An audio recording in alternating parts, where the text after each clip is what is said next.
Assalamualaikum warahmatullahi wabarakatuh. Berjumpa lagi dengan saya, Miss Widiati. Apa kabar? Apa kabar semuanya? Semoga kamu semua, khususnya anak-anakku dan juga para penonton yang sedang menonton video ini, selalu dalam lindungan Allah Subhanahu wa Ta'ala. Dan selalu dalam keadaan yang sehat walafiat. Amin, amin ya Rabbal Alamin. Baiklah, tanpa berpanjang kala, saya buka dengan basmalah. Bismillahirrahmanirrahim. Di video ketiga ini, saya akan memberikan penjelasan terkait dengan future perfect tense. Alhamdulillah, video yang pertama sudah dijelaskan tentang present perfect tense. Video yang kedua, kamu sudah mempelajari tentang past perfect tense. Dan akhirnya kita mencapai pada sesi video kita yang ketiga ini, yaitu tentang future perfect tense. Mari kita simak terlebih dahulu.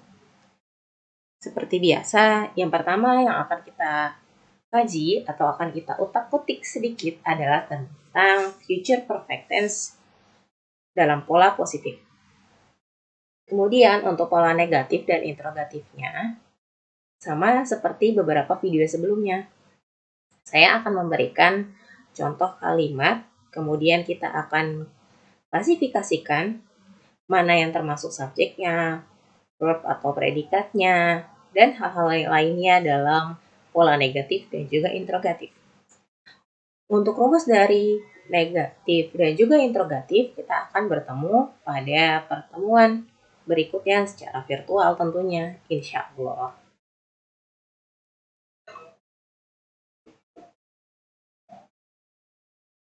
Baiklah, yuk sekarang kita lanjut. Saya akan memberikan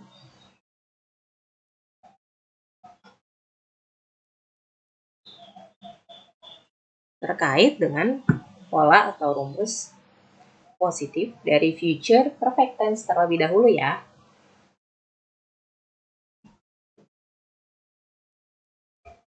Baiklah, sekarang kita berada di tampilan Google Slides.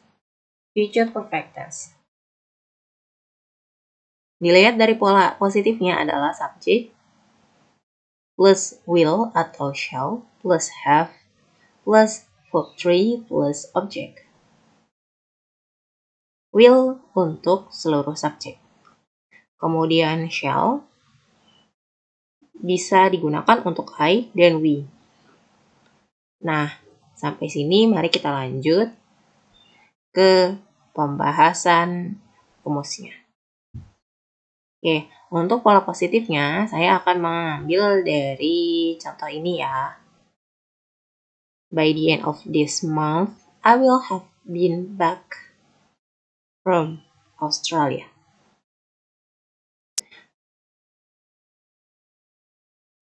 Baik, ini saya buat terlebih dahulu latarnya. Kemudian mari kita mulai dari rumus terlebih dahulu.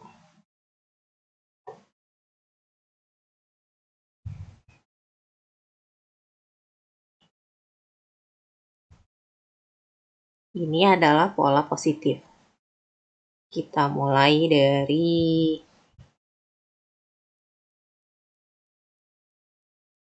dalam pola positifnya kita punya subjek plus. Oke, selalu diawali dengan subjek ya. Kemudian kita punya apa lagi? Have dulu atau will dulu ya. Mari kita cek kembali. Oke, will atau shall terlebih dahulu, baru kita punya have.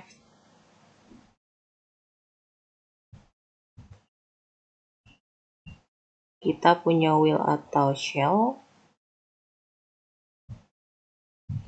Kita kemudian punya have. Jangan lupa karena penggabungan antara future perfect tense maka menggunakan have dan verb 3. Kemudian ada objek. Dan pastinya di sini ada adverb of time atau bisa juga sebenarnya adverb of place juga. Ini dari segi positifnya ya.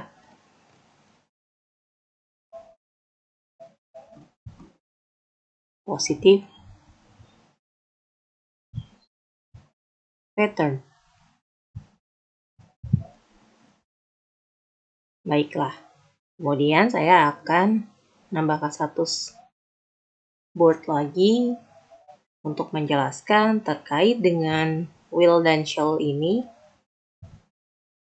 Ini ada have dan verb 3, kemudian ada keterangannya, yaitu adverb of time atau of place. Nah, untuk adverb of time garis miring adverb of place ini sebenarnya tambahan saja. Karena pada dasarnya sebenarnya kalau untuk membuat kalimat subjek, predikat, objek pun cukup. Namun, ada baiknya ketika kita menggunakan kalimat yang baik dan lengkap. Seperti dalam bahasa Indonesia ada S, P, O, dan juga K. Maka bahasa Inggris pun begitu. Yuk kita mulai dari penjelasan will, shall, dan juga have.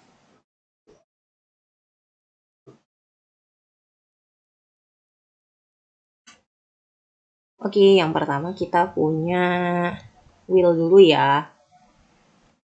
Will ini kamu bisa gunakan ketika subjeknya adalah I dan juga we. Benar atau salah? Oke, betul sekali. Salah. Will itu digunakan untuk baik, kita hapus terlebih dahulu ya. Mari kita sambil menghafal juga agar tidak lupa dengan rumusnya. Saya hapus dulu ya, agar lebih rapi.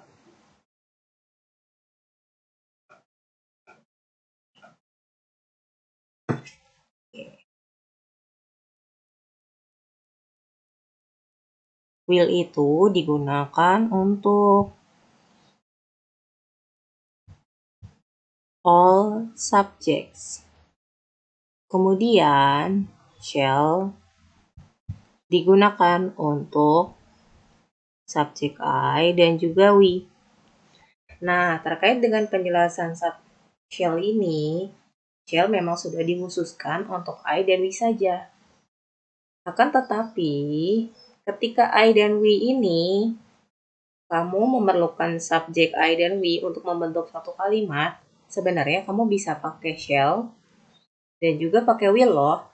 Itulah keistimewaan dari subjek I dan juga we pada rumus atau pada pola future perfect tense ini. Sebenarnya untuk will dan shall ini kamu bisa temukan juga di future loh. Jadi sebenarnya untuk present future itu ada will dan juga shall, di mana sama dan persis seperti ini. Will itu bisa digunakan untuk all subjects, kemudian ketika shall ini hanya bisa digunakan untuk I dan we saja. Oke, kemudian kita kan punya have ya. Have plus verb 3. Nah, untuk penjelasan have dan verb 3 ini,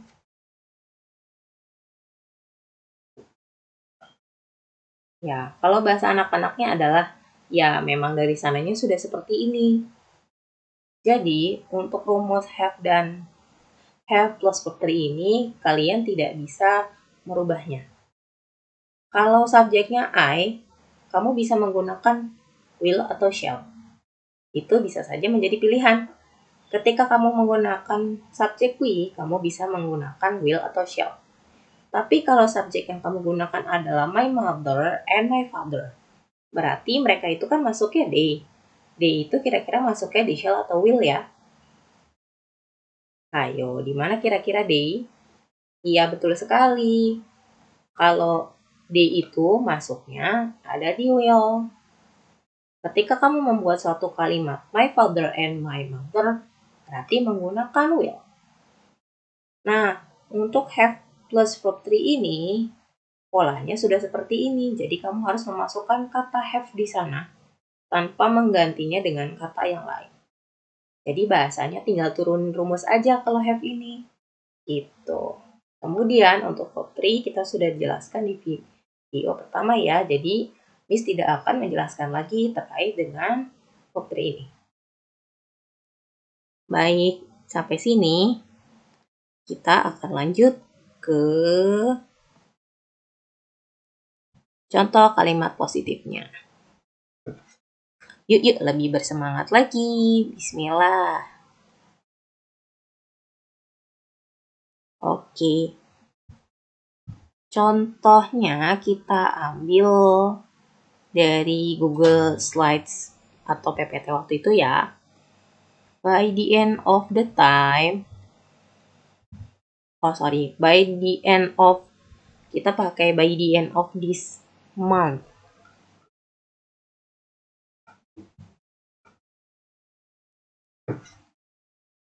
By the end of this month, I will have been back from Australia. Ini adalah positif by the end of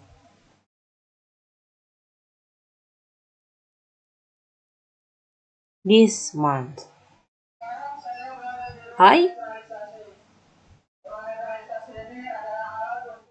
Aku pakainya bisa pakai will ya, berarti I will have been back to, kalau dia nulis Germany, Australia, saya ganti jadi Germany ya. Germany. Oke, mari kita klasifikasikan bersama-sama. Oke. I will have been back to Germany. I di sini sebagai subjek. Nah, kalau will di sini, kenapa pakai will? Peruntukan dari subjek I adalah will atau shall. Namun, saya lebih memilih will. Karena will ini lebih umum lah kalau bahasanya. Penjelasannya seperti itu ya. Kemudian, di sini ada have. Oke. Untuk have ini sudah sesuai dengan pattern. Jadi kita tinggal turunkan saja. Kemudian di sini adalah been. Have been. Oke. Been di sini adalah verb ketiga sebenarnya. Nah, verb pertamanya adalah be. Been. Back to Germany. Itu sebenarnya adalah been back to. Oke, itu sebenarnya adalah objek. Kembali ke Jerman. Dan by the end of this month, ini adalah adverb of time. Nah, oke. Untuk penjelasan dari been ini, silakan dibuka regular atau irregular. Kamu bisa menemukan di salah satu itu bagaimana perubahan dari be menjadi been. Be, been lagi.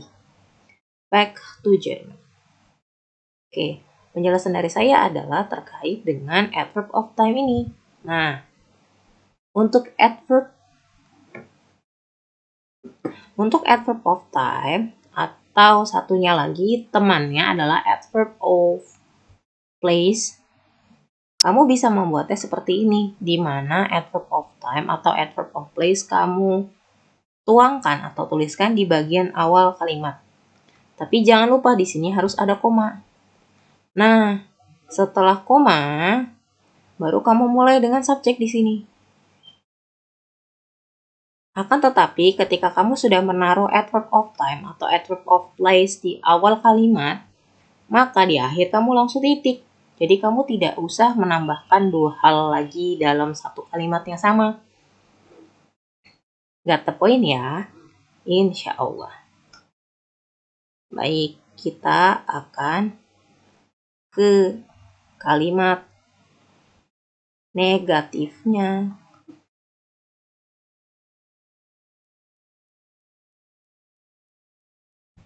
Ingat ya, ini adalah future perfect tense yang sudah akan terjadi tapi masih dalam pekan ini. Mohon maaf, dalam waktu dekat ini ke depannya, bukan yang sudah lampau ya. Jadi adverb of time-nya juga harus kalian sesuaikan.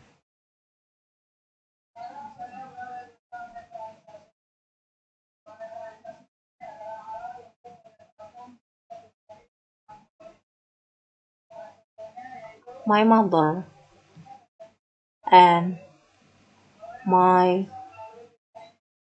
father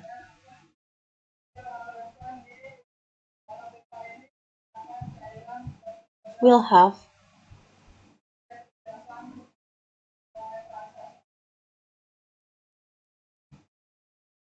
prepared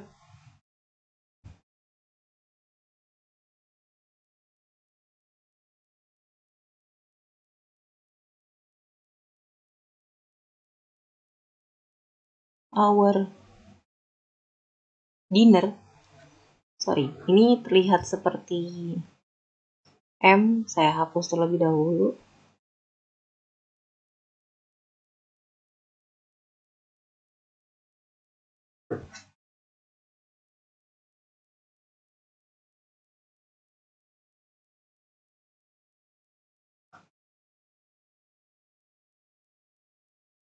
Kita hapus yang our-nya juga, saya mau menggantikan dengan yang lain.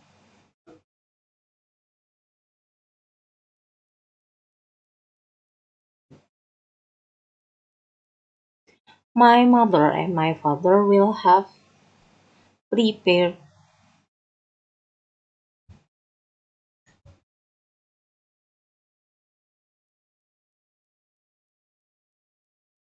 dinner menu. Sudah akan menyiapkan menu makan malam. Sudah akan, kapan kira-kira?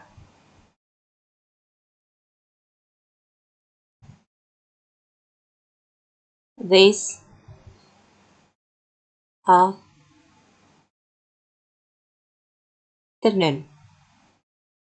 Okay. My mother and my father will have prepared a dinner menu this afternoon.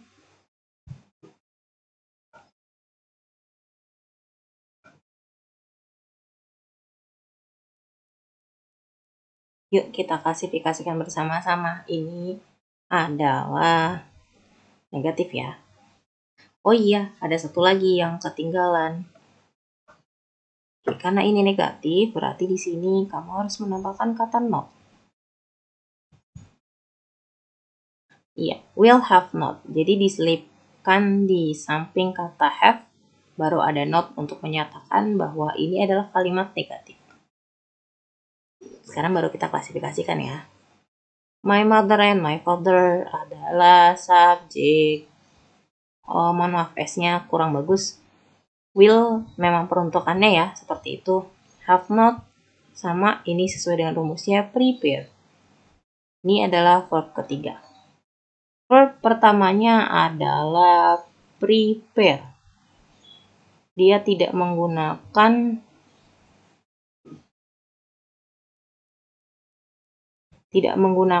ed di belakangnya.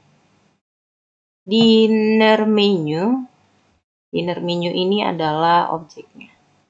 Kemudian this afternoon adalah adverb of time.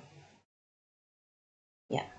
Kalau kamu yang menambahkan adverb of place di belakangnya, kamu bisa menambahkannya dengan in the kitchen, misalkan seperti itu. Sampai sini kita lanjut ya. Oh, mohon maaf, yang S ini akan saya perbaiki karena huruf S-nya kurang maksimum.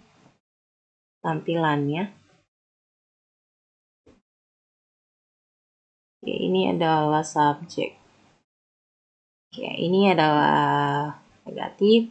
Saya lanjut lagi ke interrogatif.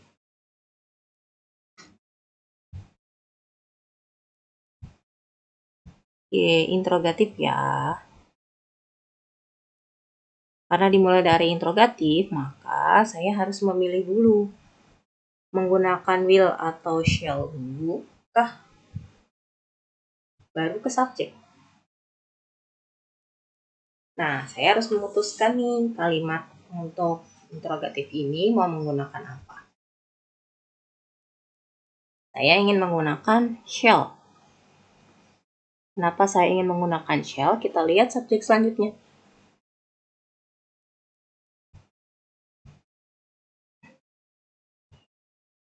Shall my younger sister and I have played marbles in the yard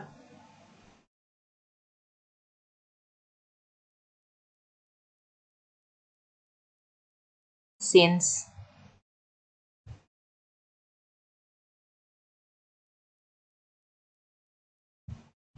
two hours.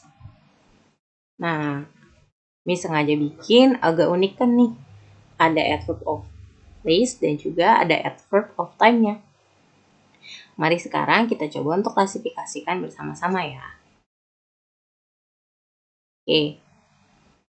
Bisa dilihat di sini dimulai dari shall dulu. Jadi kita bisa simpulkan bahwa interrogative sentence rumusnya adalah will atau shall plus my younger sister and I. Nah, ini kalau kita turunkan menjadi we sebenarnya. Dan ini adalah subjeknya tentunya. Ini adalah subjek. Have played. Oke, have ini memang rumusnya dari sana. Hanya menurunkan rumus ya, sudah sesuai. Kemudian played ini adalah verb ketiga. Nah, verb pertamanya adalah play, jadi tidak menggunakan ed. Marbles ini adalah objek. Marbles itu adalah kelereng. In the yard. Nah, in the yard ini adalah apa? Sorry, ini tadi agak kecoret sama saya ginikan dulu ya. In the yard di sini adalah sebagai adverb of place. Since 2 hours. Di sini baru adalah adverb of time. Nah, kurang lebih seperti ini. Oke, yang perlu diberikan informasi adalah di sini bisa menggunakan atau ya untuk adverbnya. Jadi sebenarnya kalian tidak usah memunculkan dua adverb sekaligus dalam satu waktu, tidak masalah. Khawatirnya ketika kamu sedang asik memikirkan adverb of place apa yang sesuai dengan kalimat ini dan adverb of time apa yang sesuai dengan kalimat ini, khawatirnya waktu ketika kalian mengerjakan soal tersebut sudah habis. Apalagi kalau hal tersebut terjadi di ujian, auzubillah ya, gitu. Makanya saya memberikan garis miring di rumus yang pertama tadi. Oke, kita buka rumus yang positifnya tadi ya, untuk flashback sedikit.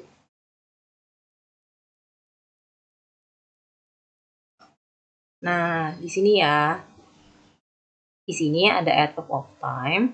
Ini ada garis miring ya, mohon maaf. Garis miring place. Maksudnya adverb of time, garis miring place. Jadi kamu bisa memilihnya. Oke, alhamdulillahirrahmanirrahim. Saya rasa sudah cukup sekian penjelasan dari saya terkait dengan future perfect tense. Alhamdulillah dengan video yang ketiga ini maka berakhirlah penjelasan tentang present perfect tense, past perfect tense, dan juga future perfect tense.